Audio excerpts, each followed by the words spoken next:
안녕하세요. 예. 자, 여러분들 어제 배우신 내용 돌아가셨어요. 나름대로 한번 쭉 훑어보시라고 했죠. 예. 훑어봤을 거라 믿고요. 예. 자, 오늘 우리 이제 입문 강의 두 번째 했어요. 자, 마무리를 좀 짓도록 하겠습니다. 오늘은 조금 여러분들이 어제 배웠던 내용에서 플러스 알파급으로 좀 우리가 이제 건드릴 부분이 있어요. 그래서 거기 우리 이제 강의명 자체가 지금 민법 입문이고요. 민법 입문. 그리고 플러스 알파죠. 플러스 알파. 표지를 보시면 이렇게. 그래서 이제 여러분들 어저께까지 한 것에서 우리가 어제의 기억을 배우신 그 기억을 고스란히 이제 담아서 오늘은 플러스 알파급을 할 겁니다. 여기까지 이제 하게 되면 입문 강의 때 최소한 여러분들이 이제 배우시고요. 가지고 오셔야 될 부분들이 어느 정도 이제 구체적으로 형성이 될 텐데, 플러스 알파라고 하는 건 뭐 다름 아니에요. 뭐 어렵게 느끼실 필요가 없이 이 부분은 결국 이렇게 해서 이제 배운 법리를 죠. 법리. 이와 같은 민법에서 얘기하는 법리는 여러분들 이제 법적인 이론을 얘기하는 겁니다. 법적인 이론. 그걸 이제 줄여서 법리. 그리고 이 법리가 구체적으로 어떻게 쓰이는지, 그렇죠? 그 구체적인 쓰임새. 이렇게 해야 여러분들이 아마 추상적인 형태의 법리에 멈추는 게 아니라 구체적인 쓰임새까지 여러분들이 이제 익히시게 되면 손에 조금 더 이제 그 구체적으로요, 잡을 수가 있을 거예요. 손에. 그렇게 해야 여러분들이 1차든 뭐 2차까지 있는 경우 이제 2차까지 여러분들 이제 어려움이 없으실 거예요. 그래서 이렇게 해서 이제 우리가 입문 강의를 좀 마무리하자. 자, 그러면 어제의 기억, 어제의 내용을 다시 한번 이제 고스란히 이제 담아서요. 몇 가지 이제 압축해서 좀 정리를 하도록 합니다. 어제의 기억까지 해서요. 우리가 쭉 앞으로 지금 오늘 나갈 부분까지. 자, 그러면 예를 들어서 어제 배운 것 중에 핵심은 이거예요. 사실은 갑이다라고 하는 이자가 자기가 갖고 있는 돈이 있어요. 자, 그 돈 갖고 X 건물이다라고 하는 것을 신축합니다. X 건물을 신축. 이렇게 이제 신축을 하게 되면 여기서 여러분들이 우리 이제 민법 187조 조금 이따 더 조문 가지고 확인할 텐데, 이렇게 해서 갑이다라고 한 자가 이 건물에 대해서요 소유권을 취득한다. 그래서 그 권리 취득의 모습으로서 원시 취득 이렇게 얘기했었어요. 그래서 소유권을 원시적으로 취득한다. 원시 취득 이런 모습이 나온 거죠. 물론 여기서요 여러분들이 187조 조금 이따 이제 다시 한번 확인하실 텐데, 이때는 등기 필요 없다고 했어요. 우리 이제 물권의 취득과 관련해서 법률행위에 의한 물권의 취득이 있고 등기 필요 없는 경우가 있었죠. 그 중에 187조니까 따라서 등기는 필요 없습니다. 등기 이런 건 필요 없이 취득하는 거예요. 소유권이다라는 것을 이렇게 해서 취득하게 되는 겁니다. 자기 거 이거죠. 내 거야 이 건물 이렇게. 자, 그런데 문제는요, 여기서 이제 멈추는 게 아니죠. 이제 갑이다라고 한 자가 살면서 일상 생활을 영위할 텐데 그 생활 관계 중에 법률적 관계를 형성하게 된다는 얘기야. 그러면 만약 더 나아가 이제 여기서 이제 몇 가지 점을 좀 제시를 하도록 합니다. 먼저 첫 번째 갑이 이제 이 건물을 팔려고 해요. 누구한테 팔까? 매매 대금은 어떻게 해서 결정할까? 뭐 10억으로 할까? 12억으로 할까? 이런 것들을 스스로 결정한다고 했죠. 그래서 을한테 파는 게 낫겠다. 그래서 이제 을과 물색을 하게 되는 거예요. 교섭을 하게 돼서. 그래서 결국은 X 목적물에 대해서요, 을이다라고 하는 자와 직접적으로요, 갑이 직접 을과 매매 계약을 체결하는 겁니다. 매매 계약. 어제 여러분들 이제 배우셨던 내용이니까 익숙죠? 내가 목적물 당신한테 팔려고 하는데 살래? 대금은 한 10억 정도면 좋겠어. 이렇게 청약을 하고요. 청약. 그리고 을이라는 자가 좋아. 이렇게 해서야 승낙을 한다. 이런 내용이죠. 그래서 갑 측의 청약과 합치라고 했습니다. 이런 하나의 의사표시와 또 을 측에서의 승낙이라는 또 하나의 의사표시. 이것이 이제 합치가 되세요. 두 개의 의사표시가 이제 합치가 됨에 따라서 매매 계약이라는 이 법률 행위다라고 하는 것이 성립이 된다라고 했습니다. 이것이 성립. 이렇게 등장이 되는 거예요. 성립. 이렇게 되면 우리가 이제 법률 효과가 생긴다라고 했죠. 결국 어떤 효과가 있느냐? 채권 채무다라고 하는 권리 의무가 발생한다고 했어요. 권리 의무. 따라서 이렇게 됨에 따라 이제 법률 효과가 생기는데, 결국 그 법률 효과가 권리 의무가 성립이 되더라. 이런 내용입니다. 권리 의무. 이 중에 이제 권리적인 측면, 의무적인 측면, 대응적으로 여러분이 이제 생각하시면 되겠고, 따라서 이제 갑이다라고 하는 자는, 이 자는 을이다라고 하는 자에 대해서요, 소유권을 이전할 의무가 있고, 소유권, 이걸 이전할 의무가 있고, 이렇게, 물론 대응적으로 보면 을은 소유권 이전해 달라라고 구할 수 있는 권리가 생기는 거고요. 그 다음 을이다라고 하는 자는 갑이다라고 하는 자한테 매매대금이다라고 하는 것, 매매대금 이걸 지급할 의무가 있다. 이렇게 얘기했던 겁니다. 물론 갑 측으로 얘기한다면 을한테 매매대금 당신 나한테 10억 줄 것 있잖아. 빨리 줘. 이렇게 구할 수 있는 갑 측의 채권과 청구권이 있다. 이런 내용이죠. 자, 근데 이렇게 해서 서로 간에 이행을 했으면 평화로운 관계로 어떤 법적 분쟁은 발생하지 않는다. 이런 내용이에요. 항상 그래서 법적 분쟁거리가 생기는 것을 여러분들이 법을 공부하실 때는 상정하시면서 이제 생각해 두시는 거예요. 그러면 이런 경우가 있겠죠. 을이라는 자는 이걸 전부 이행했어요. 을은 10억을 전부 줬습니다. 소유권 넘겨받기 전까지는 을은 자신 채무를 이행 거절할 수 있다고 했어요. 그게 바로 동시행변권인데 그런 항변을 하지 않고 갑과 간에 을이 먼저 지급하기로 했어요. 그래서 이 대금을 전부 이행했어요. 근데 문제는 그런데 갑이다라고 하는 자는 이행을 하지 않고 있어요. 소유권을 넘겨줄 이 의무를 이행을 하지 않고 있더라. 이겁니다. 이래야 이제 법적 분쟁이 발생이 되겠죠. 을이 이제 찾아갑니다. 갑한테. 아니, 나한테 소유권 넘겨주기로 했으면서 왜 안 넘겨주냐. 이렇게 따지게 되는 얘기죠. 여기에 대해서 갑이라는 자가 다투는 거야. 내가 당신한테 계약을 한 바는 있어? 이런 등으로 몇 가지 점을 갖고 다투게 됩니다. 그러면 을이라는 자가 이 사람 믿지 못할 자겠네. 이렇게 해서 이제 결국은 소송을 제기한다고 했어요. 소송을. 여기서부터 이제 쭉 전개가 되셔야 돼요. 그래서 이제 을이다라고 하는 자가 법원에 소를 제기하는 거예요.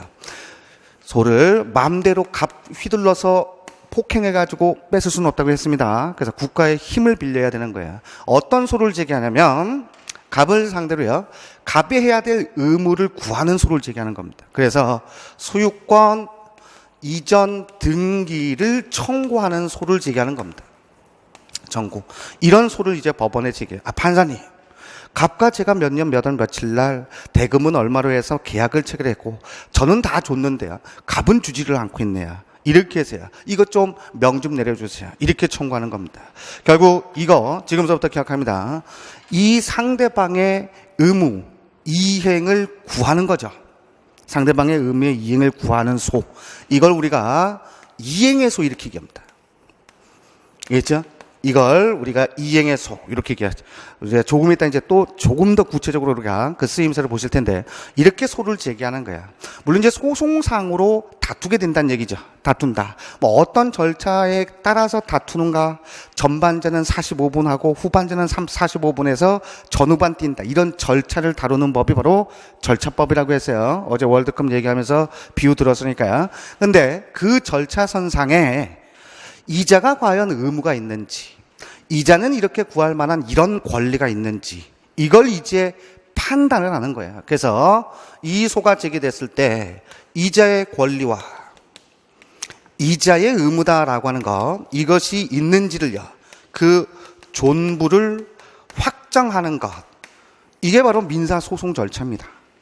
아시겠죠? 그 권리가 있으면 이행해. 이렇게 판결 내리겠고요. 또는 을이라는 자가 권리가 없으면요. 이런 것들은 이유 없어. 이렇게 판결을 내리는 거예요. 이렇게. 자, 물론 우리가 이제 전제된 사실은 이런 사실이었으니까 계약이 아무런 흠 없이 성립됐다는 걸 전제로 했어요. 그러니 저 전제 사실이 만약 이 소송 과정에서요. 그대로 밝혀졌습니다. 알겠죠? 그래서 이렇게 보니까 이제 법원이 이유 있네. 당신 의무 있구만. 을은 권리 있네. 이렇게 하면 이제 판결을 내리는 거예요. 그때 어떤 판결을 하냐면 이행의 소가 제기가 됐을 때요. 법원이 이유 있다라고 명을 내리는 판결. 이게 바로 이행 판결입니다. 알겠죠? 이행 판결. 그래서 이 소에 대응돼서 나오는 판결. 이게 이행 판결이에요. 그러면 참고적으로 얘기합니다. 확인의 소가 제기돼서 이유 있어서 판결을 내린 건 이건 확인 판결이에요. 형성의 소다라는 거 이건 나중에 배우실 거야. 지금 우리가 입문스럽게 얘기해야 되니까 나중에 이제 이 형성 판결이 뭔지 이런 것들 배우실 텐데 지금은 이제 감만 잡으시는 겁니다. 용어를 좀 익숙하게 해서 입문 때는 뭐 확인의 소를 제기하고 법원이 판결하는 건 확인 판결입니다. 형성의 소를 제기했을 때 법원이 또 이유 있다라고 해서 판결하는 게 바로 형성 판결이에요. 아시겠죠? 그러면 이건 판결의 종류 중 이행 판결에 불과합니다. 아시겠죠? 그러면 지금 결국 이런 명을 받았기 때문에 우리가 이제 을 측으로 얘기한다면 을의 승소 판결이 나온 거예요. 승소 판결. 그리고 나서 이제 이것을 더 이상 다투지 못하는 단계까지 이르면 확정되었다. 이렇게 얘기합니다. 지금 이것도 용어 하나 느낌 받으셔야 돼요. 이 판결에 대해서 더 이상 다투지 못해요. 그러면 확정되었다 이렇게 얘기하는 겁니다. 그럼 어느 때 더 이상 다투지 못하느냐? 예를 들어서 여러분들 다 아시는 내용이잖아요. 이건 일반적인 얘기인데 이 판결에 대해서 불복이 있으면요 항소하면 되죠. 그리고 2심에서 또 불만이 있으면요 상고하면 되는 거야. 근데 더 이상 항소도 상고도 못한 때 이때는 확정됐다. 입문 때는 이 정도 생각을 하시고요. 이렇게 해서 이제 을이 좋다. 이제 내가 소유권 취득할 수 있겠지. 이렇게 생각할 텐데, 자, 주의할 건, 이렇다 하더라도, 을이 당연 소유권을 취득하는 게 아닙니다. 아시겠죠? 을이 당연 소유권을 취득하는 것이 아니라, 이 판결 가지고 등기 신청을 하는 거예요. 등기 신청. 이렇게 해서, 을명의 이전 등기가 격료가 되어야, 알겠죠? 격료. 이렇게 되어야 이제 비로소 을 소유가 되는 겁니다. 그 전까지는요, 여전히 갑소유인 거예요. 이해되셨나요? 여기까지. 왜냐면, 여기서 이제 조금 이따 볼 텐데, 이 판결은 187조에서 얘기하는 판결이 아니에요. 187조에서 말하는 판결이라면 등기 없이 소유권 취득하는 거죠. 알겠죠? 그런데 이 판결은 187조에서 말하는 판결이 아닙니다. 따라서 을명에 등기까지 있어야지만 을소유가 되는 거예요. 아시겠죠? 이 정도 얘기입니다. 그러면 여기까지 봤을 때 쭉 전개된 상황으로요. 여기까지 봤을 때 등기는 우리 이제 이렇게 생각하시면 돼요. 나중에 여러분들 이제 부동산 등기법도 배우실 텐데 우리가 표제부 이런 것들 다 빼고요. 이제 권리자와 관련된 형태, 그리고 소유권과 관련된 구를 우리가 갑구 이렇게 얘기해요. 이건 약속인 얘기니까요. 갑구 파트를 보니까 이런 형태로 이제 구성이 되는 겁니다. 우선 순위번호 이것이 나오고요. 순위번호. 그 다음 등기의 목적 이렇게 나옵니다. 등기 이것을 하게 된 목적 이렇게. 그 다음 이제 접수 어느 때 접수가 됐는지 이거 나오고요. 그 다음 등기 원인이 나옵니다. 그리고 나서 이제 여기까지 걸어야 되겠네요. 권리자 및 기타 사항. 권리자 및 기타 사항. 이런 것들이 이제 쭉 등기부에 기재가 돼요.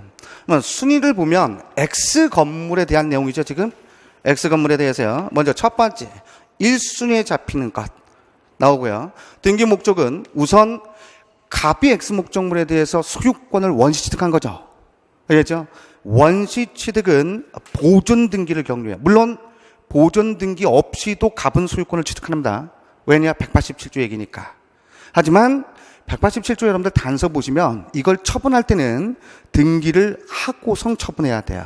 그런 것들 연상하시면 돼요. 조금 이따 볼 텐데. 그래서 등기 목적은 결국 보존 등기. 그래서 이제 접수 날짜가 나오겠죠. 그 다음 등기 원인은 건물 신축입니다. 알겠죠? 건물 신축.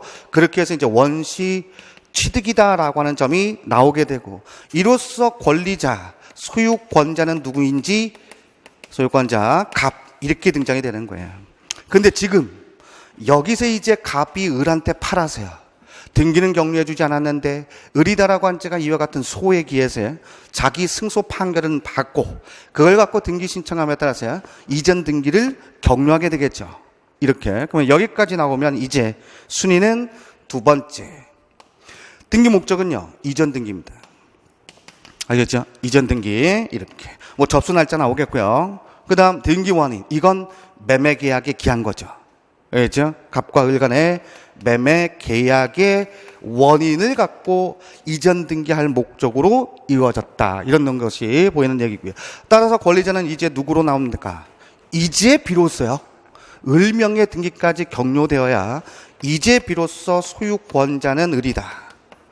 이렇게 나타나게 되는 거예요. 이해되죠? 자, 그러면 또 하나 이제 여기서 하나 더 덧붙여서 말씀드립니다. 여기까지 보면 소유권자가 지금 을이다라고 하는 것이고요.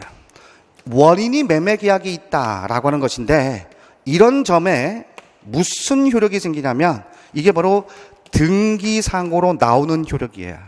그 효력을 우리가 무슨 효력이냐? 추정력 이렇게 얘기합니다. 추정력. 아시겠죠? 이렇게. 따라서 이 매매 계약도 적법 유효하게 이루어진 것으로 추정이 돼요. 그 다음 그래서 을이다라고 한 자가 지금 현재 소유권자다라는 점도 추정이 되는 겁니다. 물론 우리가 앞에서 어제 30조 얘기하면서 추정과 간주는 다르다고 했죠. 그러면 여기서 추정은요, 복멸은 가능한 형태가 나오겠죠. 알겠죠? 복멸을. 그 복멸을 어떻게 해야 되는지까지 이제 여러분들이 오늘 배우시게 될 내용입니다. 일단 여기까지 해서 이제 등기까지 이루어지는 전형적인 법률 관계가 어떻게 이루어지는지를 확인했어요. 자, 그러면 우리 이제 7페이지 가십니다. 자료 7페이지 가셔서 앞서서 나왔던 양거래 이번에 물건의 발생 파트의 조문은 우리가 이제 몇 가지 조문 확인했죠. 그리고 여러분들이 아마 돌아가셔서 다시금 반복하시면서 이제 기억 속에 담으셨을 테고. 그러면 7페이지 이제 방가로 1번 가세요. 개설 파트 나옵니다. 자, 동그라미 1번 가시면 민법이 인정하는 물건에는 점유권과 본권으로서 소유권 및 제한 물권이 있다. 이미 설명해 드린 얘기고요. 제한 물권은 다시 사용 수익의 제한으로서 용과 익자 따서 용익 물권. 그리고 그 용익 물권의 종류 중 지상권, 지역권, 전세권이 있는데 전세권 하나 지금 단계에서는 생각해 두시고, 그 다음 첫 번에서 얻을 수 있는 그 교환 가치의 제한, 이게 바로 담보 물권. 담보 물권의 전형적인 예가 바로 유지권, 저당권, 이 정도가 있다. 뭐 어제 말씀드린 내용이니까. 그 다음 동그라미 2번 가시면 이 권리의 변동 원인에 따라서요, 법률행위에 의한 물권과 변동과요, 법률 규정에 의한 물권 변동 둘로 나눌 수 있고, 동그라미 3번에 물권과 같은 이제 배타적 지배권이잖아요. 누구를 상대든지 간에 내 거, 이게 나와야 되는 거야. 내 거. 그러기 위해서는 첫째 줄 중간 외부에서 인식할 수 있도록 하는 일정한 표상 내지 표지를 가리켜요, 공시라고 하는데, 그래서 공시 제도가 갖춰졌다고 했죠. 그 공시로는 부동산 경우일 때는 등기가 필요하더라. 이렇게 나오는 얘기입니다. 거기까지 이제 확인이 되고요. 동사는 등기는 없어요. 동사는요. 그래서 공시제도는 동사는 세 번째 줄에 인도 또는 점유입니다. 동산일 때에는. 왜냐하면 여러분들 생각해 보세요. 갑이다라고 한 자가 자전거를 타고 가요. 자전거를. 그러면 누구든지 봤을 때요, 아, 저 사람 자기 거 지금 타고 가나 보다. 자전거 좋은데. 그 다음 또는 여러분들이 지금 갖고 계신 펜, 여러분들이 사용하고 있죠. 여러분들이 지금 점유하고 있는 거야. 그러면 누구든지 봤을 때, 아, 저 사람 펜인가 보다. 이렇게 이미 알게 되는 거야. 이해되죠? 따라서 동산일 때는 등기 같은 것은 갖추지 않습니다. 그냥 점유하고 인도하는 것만으로 공시다라고 하는 것이 밝혀지게 된다는 얘기야. 그리고 동사는요, 동사는 이건 등기할 수조차도 없어요. 사실은 매번 여러분들 갖고 있는 지우개 옆 사람한테 줬어요. 그 사람이 또 쓰다가 1시간 뒤에 또 옆 사람 줘요. 매번 등기상으로야. 지우개 하나 다 이전되는 과정이 공부상으로 나타날 필요가 없죠. 나타날 수도 없고요. 따라서 동산일 땐 점유, 이것이 공시 방법이다 생각하시고요. 물론 지금은 부동산을 중심으로 좀 생각해 두시는 거예요. 자, 그 다음 변동 과정이 원인이 두 가지가 있다고 했어요. 그게 방거로 2번의 법률 행위, 방거로 3번의 법률 규정, 이렇게 두 가지로 형성이 되는 겁니다. 이 중에 방거로 2번 법률 행위로 인한 물권 변동과 관련해서는 186조죠. 지금서부터 기억하실 조문입니다. 입문 때서부터요. 부동산에 관한 법률 행위로 인한 물권, 그러면 지금 어제 여러분들이 배우셨으니까 여기서 법률 행위로 이렇게 나왔을 때 이미 머릿속에야 대표적인 매매계약 이렇게 잡히는 내용이에요. 그 다음 그로 인한 물권의 득실 변경은 등기해야지만 효력이 생긴다, 이런 내용이에요. 아무리 매매계약 체결했다고 해서 등기 없으면 그자 소유 아니라고 했습니다. 그래서 거기 자 밑에 본문 내용 가십니다. 부동산 물권 변동의 효력이 생기기 위해서는 결국 물권적 합의와 등기가 있어야 된다. 여기서 물권적 합의라는 얘기는 처분의 합의 떠올리시면 돼요. 처분의 합의. 그다음 구체적으로는 그렇게 나오기 위한 채권 행위도 유효해야 되고 또 처분하는 행위이기 때문에 처분 권한이 있어야 돼. 남의 물건 함부로 팔지 못한다는 얘기예요. 처분 권한이 있어야 된다는 얘기고요. 남의 물건 함부로 팔아도 이게 유효하다고 한다면 여러분들 가지고 있는 소유 목적물은 부동산, 건물, 토지 같은 것들은 의미가 없다고 했습니다. 노숙자가 그냥 마음대로 팔 수 있어요. 그것들 떠올리시고 그 다음 공시방법으로서 등기를 갖춰야 되는 거야. 이렇게 기억하십니다. 그 다음 따라서 미등기 매수인, 매수는 했지만 아직 자기 명의의 등기는 격려하지 못한 자, 이걸 우리가 미등기 매수인 이렇게 표현해요. 이제는 설령 물권적 합의가 있다 하더라도요, 등기를 갖추지 않은 이상 소유권은 취득하지 못한다, 이런 내용이죠. 이 사항 가지고 연상하시면 됩니다. 특히 그 다음 더 나아가 다음 주쯤 가시면 한편 등기를 갖춘 이상 등기된 바와 같은 실체적 권리관계가 존재하는 것으로 추정하는 유력이 있는데 이게 바로 등기 추정력입니다. 감 잡히시죠? 등기 추정력. 왜 등기 추정력 같은 것이 나오는지 저 등기부 좀 참고적으로 머릿속에 띄우시면서 생각해 두시는 거예요. 그래서 만약에 갑의 대리인 을이 상대방 병과 계약을 체결한 경우일 때 그 을한테는 대리권이 있는 자, 이걸 우리가 뒤에서 조금 이따 볼 텐데 유권 대리 이렇게 얘기합니다. 대리권 있을 유 이렇게 해서요, 유권 대리. 그자와 계약을 체결한 사실도 추정이 된다는 얘기예요. 그런 사실도 추정이 된다. 그래서 일체의 원인 행위들이 적법 유효하게 다 체결된 것으로 추정된다는 얘기예요. 그리고 현재 소유권자가 누구인지 그 권리 상태도 추정이 된다. 이 정도 기억해 두십니다. 그 다음 방구로 3번 가시면 법률 규정에 의한 물권 변동했어요. 187조입니다. 상속, 상에다가 동그라미 한번 치시고요. 입문때라도 186조, 187조는 반드시 기억해 두셔야 돼요. 그래야 여러분들 기본 강의 때 꺼리낌 없이요, 순탄하게 따라올 수 있으니까. 상속의 상에다 동그라미 치시고 동그라미. 그 다음 공용징수에서 공에다가 동그라미. 판결, 판에다가 동그라미. 그 다음 경매, 경에다가 동그라미. 그 다음 기타 법률 규정에 의한에서 나오는데 거기 법에다가 동그라미. 이에 의한 부동산에 관한 물권 취득은 등기를 요하지 않는다. 결국 여기 동그라미 친 걸 순서대로 읽지 않고요, 이렇게 읽습니다. 상판공경법. 아시겠어요? 상판공경법. 쌍 아니고요, 상판공경법. 이때는 등기 없이도 취득한다는 얘기예요. 이해되었죠? 등기를 요하지 않는다는 얘기니까 등기 없이도 취득한다는 얘기예요. 다만 좀 전에 말로 설명해 드렸죠. 단서 보니까 등기를 하지 않으면 이를 처분하지 못한다는 얘기입니다. 즉 처분하기 위해서는요, 자기 명의로 등기는 일단 격려하고 처분할 수 있다, 이와 같은 측면이죠. 그래서 저 등기부 띄우시면, 머릿속에 띄우시면 크게 어려움이 없으실 겁니다. 그런데 그 밑에 본문에서요, 동그라미 1번 가십니다. 여기서 판결이라 형성 판결을 의미해요. 형성 판결 받았을 때는 등기 없이도 취득한다는 얘기예요. 이해되었죠? 그러면 지금 이 사안처럼요, 이행 판결에 기한 등기 이전 시, 이행 판결은 이렇게 나오죠. 확인 판결은 그냥 띄어가시고요. 이행 판결은 그에 기한 등기 이전 시에나 물권 변동의 효력이 발생한 거예요. 따라서 매매 등의 법률 행위를 원인으로 한 소유권 이전 등기 절차 이행에 소해서 원고 승소 판결을 받았다 하더라도 이건 이행 판결에 불과하다고 했어요. 이행 판결에. 그러니 형성적 효력이 없었어요. 187조 소정에서 판결에 해당하지 않습니다. 그러면 이행 판결만으로 이자 소유는 아니라는 얘기죠. 따라서 승소 판결에 따른 이전 등기까지 격려해야 비로소 소유권을 취득하는 거예요. 만약 그렇지 않다면 소유권을 취득하지 못한다, 이런 내용입니다. 여기까지 판서로 쭉 전개해 드렸습니다. 자, 이거 마치 여러분들이 을의 입장이라고 생각해서요, 좀 감정을 이입해서 이와 같은 관계에서 내가 소유권을 취득하려면 어떻게 해야 되는가, 이런 것들 연상하시면 조금 더 쉽게 여러분들이 이제 다가오실 수 있겠죠. 그 다음 동그라미 2번에 기타 법률 규정에서 나오는데 거기 신축 건물의 소유권 취득. 그래서 뭐라고 얘기했습니까? 여기 이렇게 얘기했었죠. X 건물의 신축. 이건 187조에서 상판공경법 중에 법에 해당되는 법이에요. 따라서 이자가 소유권을 취득하는 건 원시 취득이고요, 등기 필요 없는 겁니다. 이해되었죠? 이해되셨죠? 거기. 그래서 상판 공경법 중에 법에 해당되는 것은 이렇다. 이런 기타 법률의 규정에 의한 경우일 때에도 등기 필요치 않다는 것. 이걸 해석해야 된다는 얘기잖아요. 명문의 규정은 이게 도대체 뭔지 몰라요.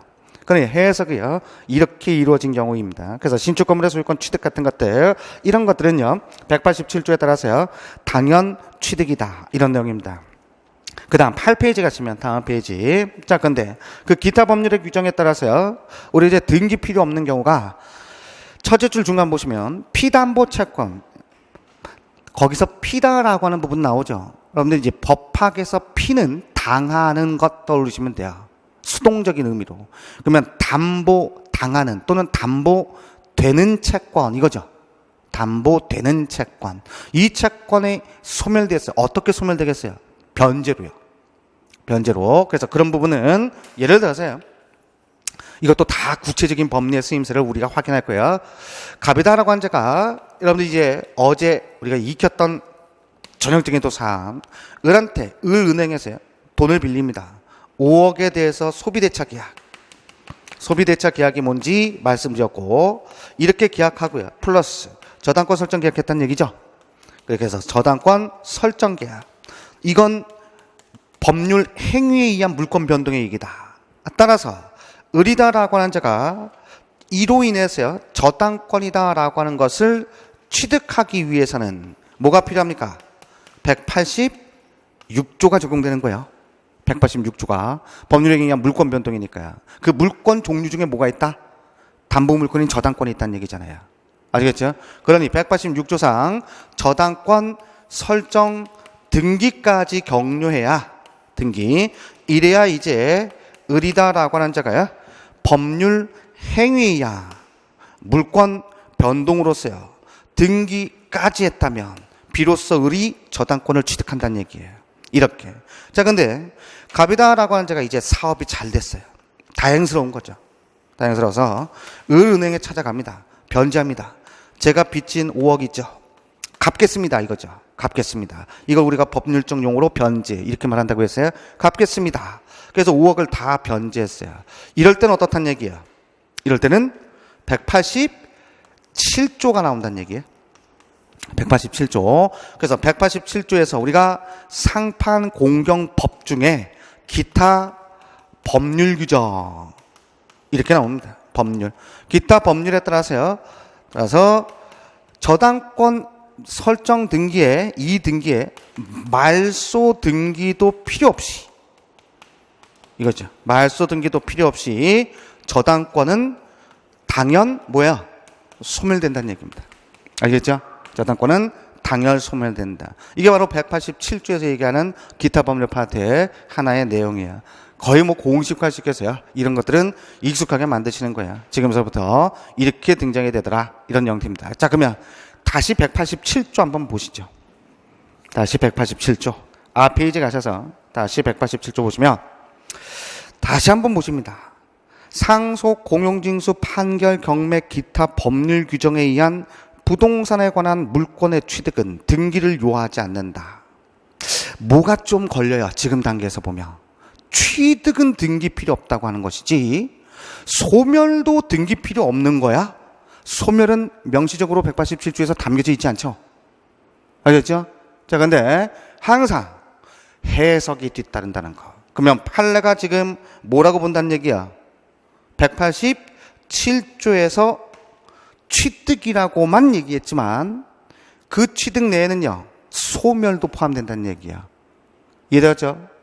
그래서 결국은 그 취득은 명시적으로는 지금 취득이라고 표현되었지만 일체의 물권 변동을 얘기하는구나. 떠올리시면 돼요. 물권 변동. 왜 그렇게 해석할 수 있느냐? 이런 내용인데 지금 방가로 3번 우리가 지금 이 187조, 186조를 보는 게 바로 부동산 물권의 변동으로 보는 거예요. 변동. 변동은 뭐가 포함되어 있다고요? 발생, 취득, 변경, 소멸까지 포함된 개념입니다. 변동은 그런 정도로 해서 하나하나 기초를 좀 탄탄히 해 두십니다. 자, 근데 이제 8페이지 한번 가보세요. 8페이지. 자, 지금까지 우리가 이제 법률 행위를 중심으로 해서 권리의 변동 파트를 봤어요. 법률 행위를 중심으로 한 권리의 변동, 그 외에도 봤지만. 근데 법률 행위가 있다고 해서요, 즉 계약이 있다고 해서 언제나 효력은 발생하는 것이 아니더라 이게. 그래서 우리가 어제도 성립이 되면, 법률 행위 계약이 성립이 되면 1응은 유효하지만 반드시 그건 아니라고 했죠. 무효인 경우도 있고 취소인 경우도 있다, 이렇게 얘기했던 부분입니다. 그래서 그 법률행위의 요건이에요. 지금 8페이지의 법률행위의 요건, 이 파트와 9페이지 파트에서 하단 부분에 법률행위의 무효와 취소다라고 하는 파트, 이게 결국은요 접목되는 부분입니다. 접목되는 부분. 그래서 여기서부터 이제 또 얘기하도록 하죠. 그럼 8페이지 일단 보세요. 4번 법률행위 요건에서 나오는데, 첫 번째 주에 법률행위가 당사자가 원한 대로 그 효력을 발생하려면 좀 팔기로 해서 그 효력이 생기기 위해선, 이런 내용이죠. 그럼 매매계약을 했다면 그 매매계약에 따른 효과가 발생하려면 일정 요건이 구비되어야 되는데, 그 요건을요 우리는 법에서 성립이 일단 전제가 되어야 효력이 생긴다, 이런 관념을 갖고 있어요. 여러분들 그래서 배우는 법학이야 관념법학이야, 해석법학이다, 이런 용어도 많고요. 그 다음 관념법학이다 또는 개념법학이다, 이런 형태로 많이 표현합니다. 어쨌든 관념법학이에요. 뭐 관념적으로 쪼개서 봅니다. 사고의 틀이 성립되고 효력이 있다, 이런 형태로요. 그래서 요건도 성립요건 따지고요, 효력요건 따져요. 이렇게 해서 둘로 나뉘게 됩니다. 이 중에 양권 1번에서 이제 성립요건에서 나오는데, 자, 여기서부터 이제 또 확인이 되셔야겠죠. 그럼 지금 갑이다라고 하는 제가 이제 소유권을 취득한다, 이렇게 했을 때, 지금 단계는 이 위에서 얘기한 건 유효하게 지금 성립되고 유효하게 효력이 생김을 전제로 한 사안이에요. 이 위는 아무런 의미 없었죠. 자, 근데 두 번째 얘기입니다. 이제 두 번째. 갑이다라고 한 제가 을과 매매 계약하면서요, 두 번째로서 이런 형태가 나올 수 있어요. 자, 우선 갑이 을과 매매 계약이다 라고 하는 법률 행위를 했어요. 이렇게 법률 행위. 이 법률 행위가 효력이 유효하게 발생하기 위해선 일단 성립되기 위해서 필요한 요건이 구비가 되어야 된다, 이런 내용이에요. 이 법률 행위라는 이 매매 계약이 성립되기 위해 필요한 요건이, 그 요건이 무엇이냐면, 자, 생각해 보십니다. 먼저 첫 번째, 누구와 누구 간에 하는가, 이게 나와야 돼요. 누구와 누구가 간에. 혼자서 팔 수는 없죠. 그러니 당사자가 있어야 돼요. 당사자. 이 계약의 당사자는 누군가, 이런 내용이에요. 누구와 누가. 파는 자는 누구고 사는 자는 누구야. 이게 바로 당사자 개념입니다. 자, 그다음 두 번째, 이들이 어떤 내용을 갖고 했는가, 이런 내용이에요. 어떤 내용을.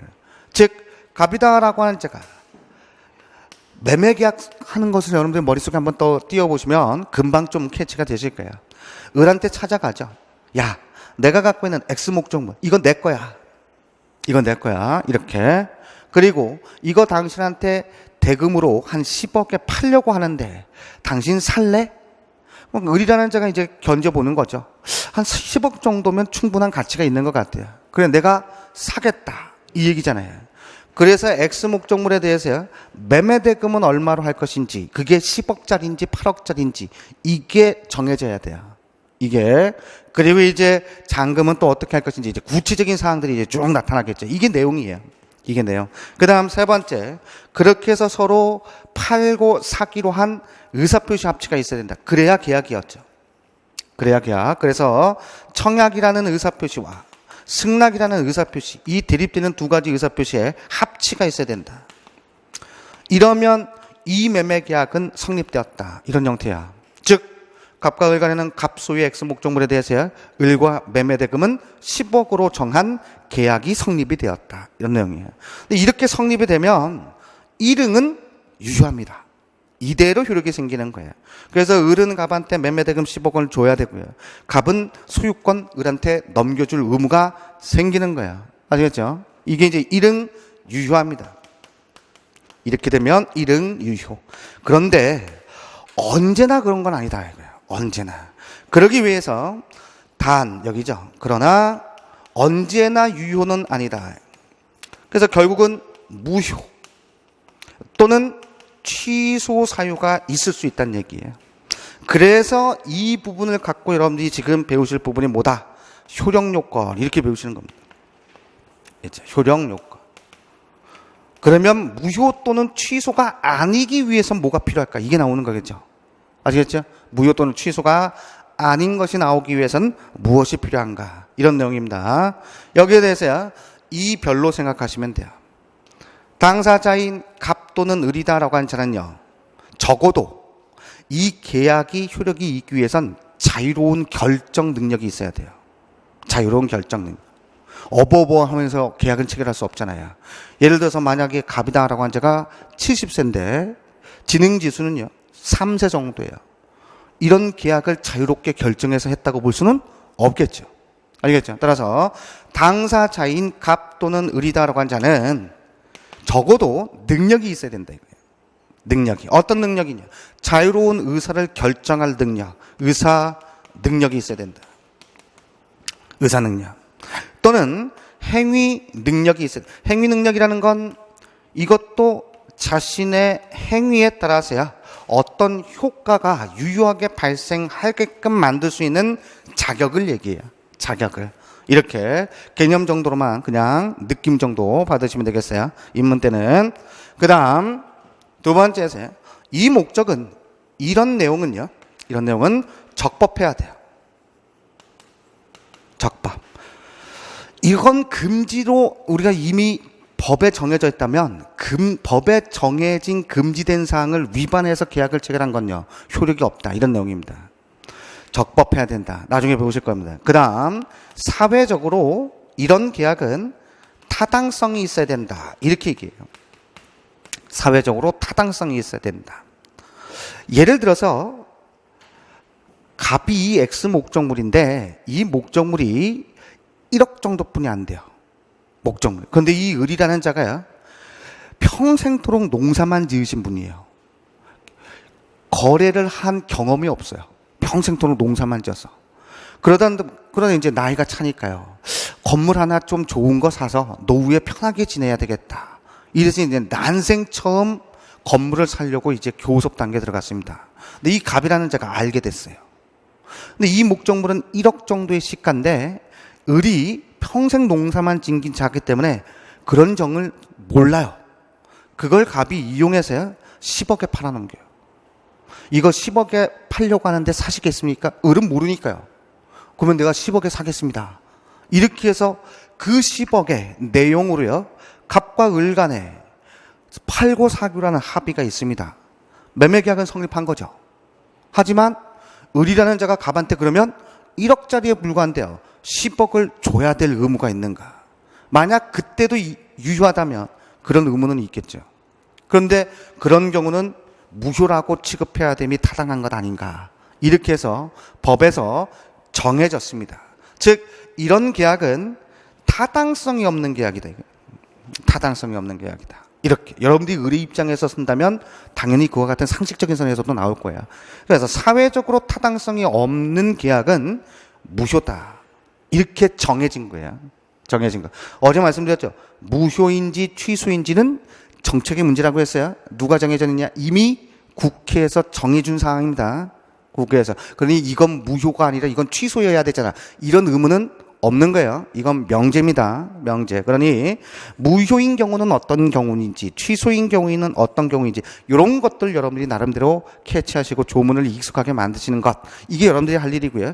이게 취소야 왜? 무효여야지. 이런 의무는요. 던질 필요가 없는 부분이에요. 어쨌든 이런 것들이 그러면 확인이 될 거야. 이런 경우에 이제 효과는 무효다. 이런 점이. 그 다음 의사표시다라고 하는 것에 합치가 있어야 되는데 만약 이 의사표시에요. 흠이 있다면 흠이 있는 의사표시입니다. 의사표시. 이렇다면 그 효력도요. 꼭 유효라고 볼 수는 없겠다. 이렇게 해서 이제 법이 또 정해진 거예요. 어느 경우는 무효 사유리요. 어느 경우는 취소 사유리요. 이렇게. 예를 들어서 이제 생각해 보십니다. 갑과 을 간에 갑이 나한테 돈을 빌려준 자로 A가 있는데 내가 돈을 계속 안 갚으니까 A가 내 목적물 갖고 집행 들어오려 그래. 이런 내용이에요. 그러면 나는 X 목적물의 소유권 상실돼. 그러니 요걸 좀 빼돌릴 필요가 있어. 이렇게 해서 친구인 을을 만나는 겁니다. 이 을이라는 자가 그래? 그러면 이 명의를 나한테로 넘기는 계약합시다. 실제로는 팔고 사기로 하는 계약의 의사가 없어요. 아시겠죠? 그런데 허위로 꾸미는 겁니다. 그 의사 표시에는요, 허위라는 흠이 있는 거죠. 그렇죠? 그럴 때는 무효다라고 해서 법에 정해진 거예요. 법에 정해진 거예요. 이런 형태로 이제 여러분들이 쭉 전개가 될 수 있도록 하시는 거예요. 그러면 일단 지금 입문 때 가지고 있어야 될 생각은 이겁니다. 우선 성립은 되어야 유효든 무효든 취소든이 나올 수 있는 거야. 알겠죠? 성립은 돼요. 애초에 성립도 안 됐다면요, 이들 간에는 아무런 효력을 논할 수가 없어요. 쉽게 얘기하세요. 여러분들이 이제 갑이에요. X 노트북을 갖고 있습니다. 인터넷에 막 올렸어요. 내가 갖고 있는 X 노트북이 있는데 이거 제가 300만 원에 너무 비싼가요? 300만 원에 샀습니다. 자, 근데 이거 내가 한 달 정도 썼기 때문에 이거 150만 원에 팔려고 합니다. 자, 올렸습니다. 이제 이 을이라는 자가 이제 모델 쭉 명 보고, 그 다음 이제 사진 같은 거 딱 보고, 이 을이라는 자가 접속을 해요. 괜찮은 것 같은데 150은 너무 비싼 것 같아요. 그러니 을이 갑한테 100만 원에 살 마음은 있는데요, 이렇게 얘기해요. 갑과 을 간에는 계약 체결됐어요, 안 됐어요? 체결 안 된 거예요. 알겠죠? 뭐가 없기 때문에요? 이게 없잖아요. 합치가 없잖아요. 이러네, 합치가 없습니다. 갑은 150에 팔려고 했던 거고 을은 100에 살려고 했던 것이니까요, 합치가 없는 거예요. 이런 계약은 성립된 바가 없어요. 성립된 바가 없다면 일체 을이라는 자가 갑한테 대금으로 100을 줘야 된다, 150을 줘야 된다, 이런 효과 자체가 없어요. 이해되죠? 그래서 입문 때는 이 정도 생각을 해두시는 거예요. 이렇게. 자, 그러면 어느 경우일 때 이와 같이 무효나 또는 취소다라고 하는 것이 나올 수 있는가, 이런 것들을 이제 확인합니다. 그래서 거기 지금 여기 보시면 당목의죠. 당목의. 오늘은 이제 두 문자 좀 익숙하게 미리 여러분들 이런 두 문자 따면 나중에 편하기 때문에 미리 따드린 거야. 당목의다 라고 하는 것이 있어야 성립 요건입니다. 그래서 거기 양권 1번에 성립 요건 가시면 법률행위가 성립하려면 당사자, 목적, 의사표시라는 성립 요건과 개별적인 법률행위에서 요구하는, 이건 별도의 얘기예요. 별도의. 이미 우리가 확인한 바가 있으니까 간단히 보시면 괄호 안에 예컨대에서야 법인에 있어서 설립등기 같은 거 이미 조문 확인했죠? 주무관청의 허가를 얻고 등기, 설립, 등기해야 법인으로서 성립되는 효력이 생긴다. 이렇게 조문으로 확인했으니까 이런 것들이 이제 특별한 성립 요건이고요. 지금은 당목의 이것이 있어야 된다, 이렇게 생각하시는 거예요. 자, 그러면 일단 당목의와 합치가 있다면 이건 계약은 성립되고요. 이름은 유효한 겁니다. 그렇다 하더라도요, 언제나 유효는 아닐 수 있다. 그래서 양권이 이번에 법령의 효력요건에서 나옵니다. 효력요건. 자, 거기 5조 한번 보시면요, 미성년자의 능력에서요, 미성년자는 누구라고요? 이것도 우리가 어제 조문 확인했죠? 19세에 이르러야지만 성년이 되는 거예요. 그러면 19세 이르지 않고요, 18세 정도라면 이제는 미성년자입니다. 물론 17세는 당연히 미성년자고요. 그러면 거기 1항에 미성년자가 법률행위를 하면 무슨 행위인지 아시겠죠? 법률행위 그러면 바로 그냥 머릿속에 지금은 매매계약 이런 것들 떠올리시는 거야. 바로. 그래서 미성년자가 매매계약을 하면은 법정대리는 법에서 정한 대리인입니다. 법에서 정한 대리. 그럼 미성년자는 아직 능력이 충분하지 못하기 때문에 그자의 능력을 좀 보충할 필요가 있어요. 그래서 법에서 미리 대리인으로 정해놓은 자가 있어요. 정해놓은 자가. 누구겠어요? 대표적으로요. 부모님 떠올리시면 되는 겁니다. 부모님. 그러면 이렇게 이제 쉽게 읽는 거예요. 미성년자가 매매 계약을 하면은 부모 등의 동의를 얻어야 된다. 이렇게. 자, 그런데 단서는 확인할 필요 없고, 그래서 2항 가십니다. 2항. 근데 전항의 규정에 위반한 행위는, 그러면 전항의 규정, 이건 1항을 의미하죠? 1항 규정에 위반했다. 어떻단 얘기야? 동의를 얻지 않았다. 동의를 얻지 않았다. 그런 경우에 그러면 미성년자가 맘대로 혼자서 결정해서 혼자 팔아넘긴 거야. 그럴 때는 어떻다? 법에서 이미 효과는요, 취소 사유로 정해진 거예요. 이건 무효 아닙니다. 이미 정해진 거예요. 정책적인 형태로요. 그러면 이건 하나 취소 사유 나오는 거야. 그래서 참고적으로 얘기하면 여기죠. 행위 능력이 완전치 못한 자, 이 자를 우리가 제한 능력자 이렇게 해요. 제한 능력자. 그래서 이런 능력이 없는 자일 때 무효 또는 취소가 나올 텐데, 특히 제한 능력자. 제한 능력자의 대표적인 자가 누구냐? 그 대표적인 자가 바로 미성년자예요. 미성년자. 이 자의 행위는요, 법률 행위는 취소 사유구나. 이렇게 접근하는 겁니다. 아시겠죠? 취소 사유다. 이런 형태가 원리인 거야. 원리를 암기하고요. 그 원리로부터 파생되는 법리 또는 판례를 이해하고 정리하시는 거야. 그러다 보면 우리 이제 원리하에 자연스럽게 그 판례의 입장도요, 암기되는 양이 줄어가게 된다는 얘기입니다. 그 다음 거기 103조 보시면요, 선량한 풍속 기타 사회 질서에 위반한 사항, 이거야. 대표적으로요, 부첩관계, 그렇죠? 부첩계약 같은 거, 이런 것들 내용입니다. 이런 것들, 이런 행위는 이걸 그래서 사회적, 한마디로 얘기하면 사회적 타당성이 없는 행위. 입문 때는 이 정도 생각하시고요. 사회적 타당성이 없는 것, 이런 걸 내용으로 하는 법률 행위는요, 무효입니다. 이건 효력은 무효로 정해진 거예요. 이해되었죠? 자, 그 다음 108조 보시니까 1항, 좀 전에 말씀드렸어요. 허위로 꾸밉시다. 우리 이거 계약한 거로. 이게 이제 상대방과 통정한 허위의 의사표시. 거기 이제 괄호 안에 간단히 제시했는데, 상대방과 짜고 거짓으로 하는 의사표시. 이게 이제 통정 허위 표시 이렇게 얘기합니다. 통정 허위 표시. 이는 효과가 뭡니까? 무효입니다. 자, 그런데 2항을 보니까요, 그런 전항의 의사표시의 무효는 제 선의의 제3자에게 대항하지 못한다, 이렇게 규정되어 있어요. 자, 2항 지금서부터 체크 하나 해주십니다. 그러면 무효는 선의의 제3자에게 대항하지는 못한다. 여기서부터 이제 법률 규정을 바라보고는 읽는 연습 방법을 배우셔야 돼요. 방법을. 자, 그러면 이 2항과 관련해서 밑에 이제 쭉 내려갑니다. 나머지 109조, 110조는 넘어가고요. 결국 8페이지 그 조문 바로 하단 부분에 이제 내용 있죠. 우선 그 내용 한번 보세요. 성립된 법률행위가 이미 성립을 전제로 유효하게 효력을 발생하기 위해서는 그 효력 요건으로서 당사자한테는 의사능력이나 행위능력이 존재해야 되고요. 만약 존재치 않으면 무효 또는 취소로, 법에서 정한 대로. 그 다음 법률행위의 목적이 적법하고 사회적 타당성을 갖춰야 돼요. 만약 그렇지 못하면 무효라는 형의 효과가 나오고요. 또 의사표시에 관해서는 흠이 없어야 돼요. 거기 의사와 표시가 일치하고 사기강박에 의한 의사표시가 아니어야 된다, 이렇게 나오는데, 지금은 그냥 한마디로요, 흠이 없는 의사표시여야 된다니. 흠이 있으면 이때는 무효 또는 취소의 효과가 생기는 거예요. 그래서 그 흠 있는 의사표시의 대표적인 예로요, 108조로 본 겁니다. 서로 짜고 허위로 꾸민 계약은 무효다, 이렇게. 단 선의의 제3자한테는 대항하지 못한다, 이렇게 나와요. 이렇게.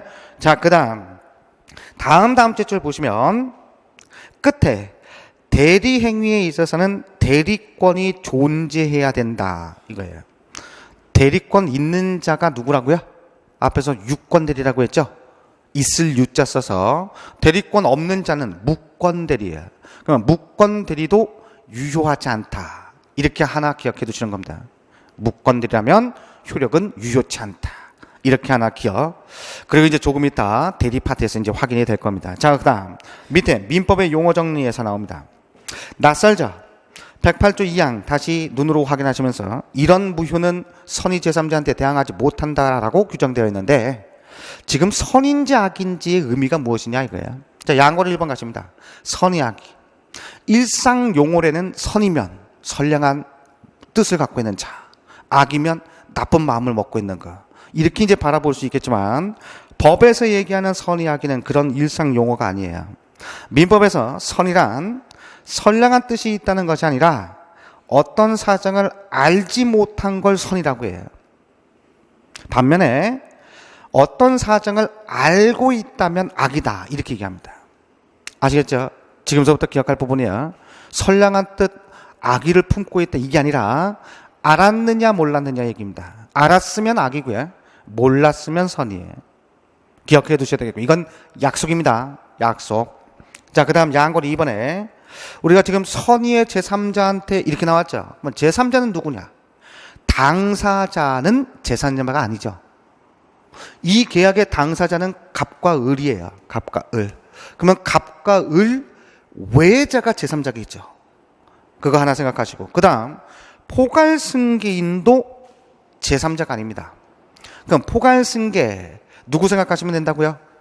우리 어제 권리 취득 모습 파트에서 포괄승계 상속 떠올리시면 돼요. 상속. 그러면 지금 상속인과 같은 자도요, 제3자가 아니란 얘기죠. 그래서 당사자 및 포괄승계인 이외의 자는 제3자가 아니에요.